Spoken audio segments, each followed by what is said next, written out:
The rain wasn't falling. It was attacking. It lashed the skeletal trees, turning the world into a roaring gray oblivion. Through this watery hell, a small sodden shadow moved, not fleeing the storm, but battling into it. Not a shadow, but a cat. Her tortoiseshell fur plastered dark against her ribs, her belly swollen and heavy, dragging perilously low. Each step was agony, her paws sinking into the churned mud, yet her eyes, wide and luminous green even in the gloom, burned with a fierce, almost unnatural determination. She wasn't just seeking shelter. She was driven by a desperate, silent purpose that seemed to vibrate in the air around her, a fragile beacon in the tempest. Sarah slammed the cabin door against the gale, the impact shuddering through the old timbers. Rainwater streamed from her waxed jacket onto the worn rug. Her refuge, inherited from a reclusive aunt, felt more like a trap tonight. The wind howled like a banshee in the chimney, and the single kerosene lamp cast frantic, dancing shadows. She was here to sort, to decide if this isolated piece of her past held any future. Alone, always alone. The storm outside mirrored the restless ache within her, a familiar emptiness she'd carried since her grandmother passed, leaving only this remote cabin and unanswered questions. She peeled off her wet jacket, the damp chill seeping into her. Bones, when a different sound pierced the storm's roar, a desperate, high-pitched scrabbling at the door. Not wind, something alive. Cautiously, heart hammering against her ribs, Sarah peered through the rain-streaked window. At first, she saw only the fury of the downpour. Then, movement. A cat, impossibly small against the elements, was frantically clawing at the heavy wood. Not meowing, not crying, just a silent, frantic urgency. Sarah hesitated. Strays were common, wild things best left alone, especially out here. But the sight of that grotesquely swollen belly, the sheer, unnatural focus in the creature's eyes as it stared right at her through the glass, it froze her. This wasn't a plea for food. It was a demand for sanctuary. Something ancient and primal passed between them in that locked gaze. The storm shrieked its protest as Sarah, against every instinct for self-preservation in this isolation, yanked. The door open. The cat didn't dart inside. She stumbled. Her legs buckled, collapsing onto the threshold, a sodden heap of fur and exhaustion. Mud and rainwater pooled around her. She lifted her head, those unnerving green eyes fixed on Sarah's face, and let out a single, ragged breath that sounded more like a sob. Then her gaze darted past Sarah, scanning the dim interior of the single-room cabin, the worn armchair, the cold hearth, the stack of dusty boxes, with an intensity that felt like searching. For what? All right, Sarah murmured, her voice rough with unused sympathy. Come on, then. She reached down slowly, expecting the cat to flinch or flee. Instead, the tortoiseshell pressed her cold, wet head weakly against Sarah's outstretched fingers. The contact sent a jolt through Sarah. It wasn't just cold. It was a profound, terrifying chill. She scooped the shivering creature up, surprised by the weight of the unborn kittens shifting within the taut belly. The cat didn't struggle. She went limp, a dead weight, her breathing shallow and rapid. Sarah carried her to the rug before the cold fireplace, the only spot not immediately damp. Working quickly, Sarah grabbed an old clean towel from a box. As she gently began to pat the cat dry, her fingers brushed against something hard and small beneath the thick, matted fur on the cat's neck. Not a burr. Something metallic, cold, and deliberately attached. Parting the fur carefully, Sarah's breath caught. A tiny, tarnished silver locket, shaped like a crescent moon, hung from a frayed leather cord, deeply embedded. It looked old, valuable, and utterly out of place on this bedraggled stray. Who put this there? Why? The mystery deepened, wrapping cold tendrils around Sarah's heart. The cat watched her, those green eyes unblinking, holding a secret as deep as the storm outside. Suddenly, the cat convulsed. A low groan escaped her, her body tensing into a rigid arch. Her sides heaved. Sarah recognized it instantly. Labor. Panic flared. Here? Now? In this cold, damp cabin? Miles from any vet? No, not yet, Sarah whispered, her own hands trembling. She scrambled to find more towels, an old sweater, anything to create a nest. The kerosene lamp flickered violently as a monstrous gust of wind slammed into the cabin. Outside, a sickening crack echoed above the roar, like a giant tree snapping. The cat groaned again, longer, more desperate, her claws digging into the towel beneath her. Fear, sharp and acrid, flooded the room. Sarah worked feverishly, building, a makeshift bed near the meager warmth radiating from the lamp.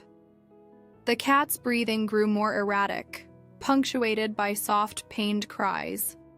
Her eyes, wide and terrified, never left Sarah's face, anchoring herself to this stranger in her hour of greatest need. Sarah found herself murmuring reassurances she didn't feel, her hand resting lightly on the cat's heaving flank, feeling the frantic kicks and shifts within. The connection was immediate, electric, two souls adrift, clinging to each other, in the maelstrom. The locket felt cold against Sarah's knuckles. "What are you hiding?"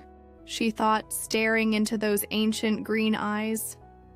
"And why did you bring it here? To me?" Another contraction seized the cat. This one was stronger, longer. She cried out, a sharp, piercing sound that cut through the storm's bass roar. A tiny bubble of fluid appeared. Sarah's heart stopped. Okay, deep breaths, she said, more to herself than the cat, her voice tight. "You can do this. We can do this." She positioned towels, her mind racing through half-remembered articles about animal birth, feeling utterly, terrifyingly unprepared. The storm seemed to sense the fragile life struggling within the cabin. The wind intensified, shrieking around the eaves. Rain hammered the roof like fists. Then, a new sound joined the chaos. A deep, groaning shudder that vibrated up through the floorboards. Dust sifted down from the ceiling beams. The old cabin, strained by decades and now the fury of the storm, was protesting. Loudly. The cat panted, her sides heaving like bellows. She strained, pushing with all her dwindling strength. Sarah watched, mesmerized and terrified, as something small and dark, slick and glistening in the lamplight, began to emerge. Hope, fragile and fierce, bloomed in Sarah's chest. One kitten.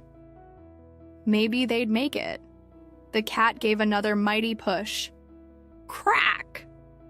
The sound wasn't outside this time. It came from directly overhead. A splintering, tearing noise from the roof. Sarah looked up just as a section of the waterlogged ceiling directly above them sagged violently. Plaster rained down. The kerosene lamp flickered wildly, casting grotesque, leaping shadows. The cat screamed, a sound of pure primal terror instinctively, trying to curl around her emerging kitten despite her exhaustion. "No!" Sarah yelled, throwing herself forward. Not over the cat, but around her, shielding the fragile life with her own body.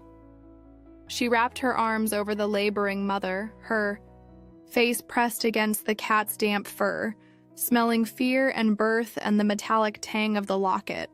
She braced for impact, for the crushing weight of the roof, for the end. Above her, the groaning timbers screamed in protest. A beam, ancient and rotten, visibly bowed downwards, creaking like the spine of a dying beast. Dust and debris showered over them.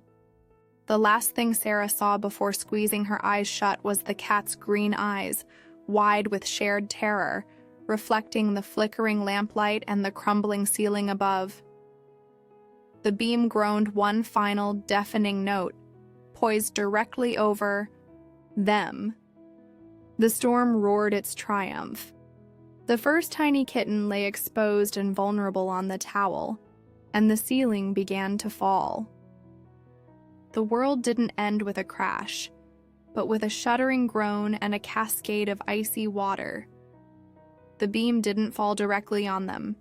It slammed down inches to their left, splintering the floorboards and sending a tidal wave of filthy water and shattered plaster across the rug.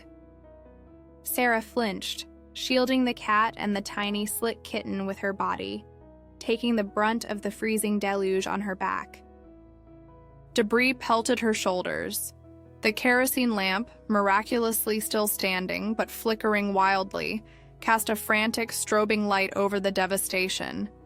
Rain poured freely through the jagged hole in the roof, a column of liquid chaos spotlighting their fragile island of life amidst the ruin. The tortoiseshell cat screamed again, a raw, guttural sound ripped from her core, lost beneath the storm's renewed fury. Her body convulsed violently with another contraction, her focus shattered by terror. The tiny kitten, only partially emerged and slick with birth fluids, lay perilously exposed on the soaked towel, unmoving. "No! Breathe!" Sarah yelled, the ow.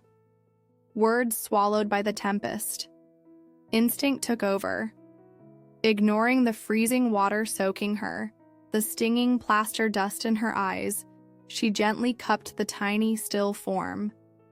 It was impossibly small, cold. With trembling fingers, she cleared its tiny mouth and nose of fluid, then rubbed its tiny chest with desperate tenderness, mimicking CPR she'd seen on TV.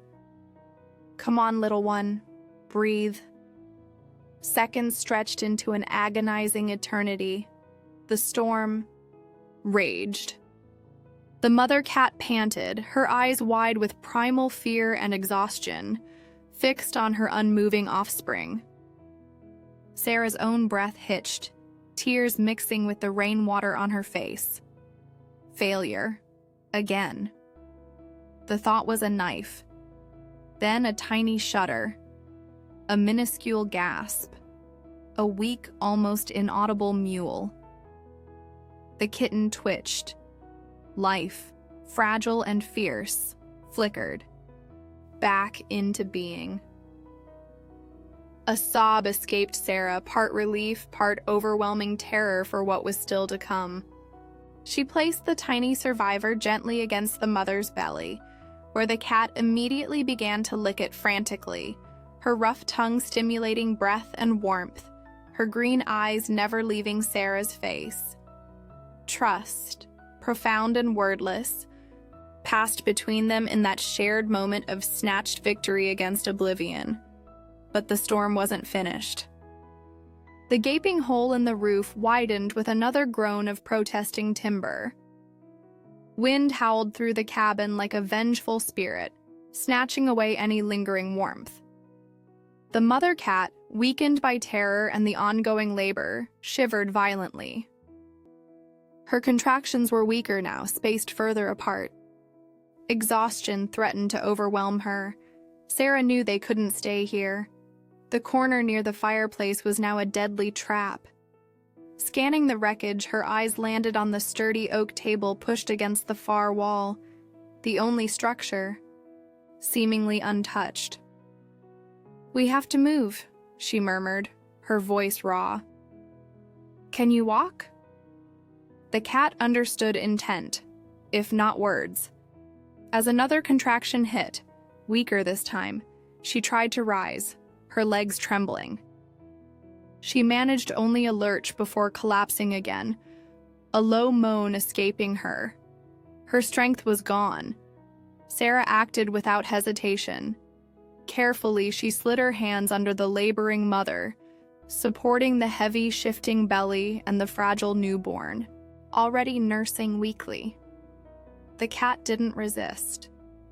She leaned into Sarah's warmth, her head resting against Sarah's forearm, her breath shallow and rapid against Sarah's skin. The tarnished moon locket felt like an icy brand against Sarah's wrist. Carrying the precious, trembling burden, Sarah waded through ankle-deep, freezing water and debris towards the table. Every step felt precarious, the floor groaning ominously. She placed the cat gently onto a dry patch of the table's surface, quickly arranging the least sodden towel she could grab from a miraculously dry box nearby. The cat immediately curled around her firstborn, licking it with renewed, desperate energy, but her eyes were glazed with fatigue. The next hour was a brutal ballet of hope and despair, witnessed by the flickering lamplight and the relentless downpour through the broken roof. Sarah knelt beside the table, her body numb with cold and adrenaline, her world reduced to the small, struggling form before her. She whispered encouragement, wiped the mother's brow with a damp cloth, felt the powerful contractions ripple through the cat's body. 2 more kittens emerged, smaller than the first, but breathing, mewling weakly. The mother licked them clean with diminishing vigor, her movements growing slower, her head drooping between efforts. 3 tiny lives, wriggling blindly against her warmth. But the labor stalled. The cat's sides heaved with effort, but nothing happened. Her breathing grew shallower, her eyes half closed. Panic seized Sarah again. Was there another kitten? Was the mother giving up? "Stay with me," Sarah pleaded, stroking the cat's damp fur, her fingers brushing the cold metal of the locket. Just a little longer. For them. The cat lifted her head slightly, those luminous green eyes meeting Sarah's. In their depths, Sarah saw not just exhaustion, but a profound sadness, a resignation that tore at her soul. It was a look that spoke of burdens carried too far, of a mission nearing its end. The connection was visceral, a shared understanding of fragility and the immense cost of bringing life into a harsh world. Sarah rested her forehead gently against the cat's for a moment. A silent transfer of strength. A promise. "I'm here. I won't leave you." As if summoned by that touch, the cat shuddered one final time. With a low, guttural push that seemed to take everything she had left, a 4th kitten slid onto the towel. It was the smallest, unnervingly still. The mother cat didn't move to lick it. She simply collapsed, her head sinking onto the towel, her breathing a terrifyingly faint whisper. Sarah's heart lurched. "No!" She scooped up the tiny, limp form. It was cold. So cold. She cleared its airway, rubbed its tiny chest, breathed warm puffs of air against its nose. "Come on, little fighter. Like your brother. Breathe." Time stopped. The storm's roar faded to a distant thrum in Sarah's ears. Her entire being focused on the tiny life cupped in her hands. a flicker, a twitch, then a feeble gasp, weaker than the first, but undeniably life. Tears streamed freely down Sarah's face as she placed the tiny survivor amongst its siblings against the mother's barely moving flank. The tortoiseshell didn't stir. Her breathing was so shallow Sarah could barely see her sides move. The kittens, sensing warmth and instinct, began to nuzzle blindly, searching for nourishment their mother seemed unable to provide. Despair threatened to drown Sarah. They'd survived the roof, the birth, only to lose the battle now. She remembered the locket, the symbol that had drawn this mysterious creature to her. Driven by a desperate need to understand, to find something, Sarah gently worked the small, tarnished crescent moon pendant free from the matted fur around the cat's neck. The leather cord was brittle, the clasp stiff with age. Holding it close to the flickering lamp, Sarah pried it open with trembling, numb fingers. Inside, protected by a thin layer of clouded glass, wasn't a picture, but a tiny folded slip of paper yellowed with age. Unfolding it carefully, Sarah squinted at the faded, elegant handwriting she recognized instantly.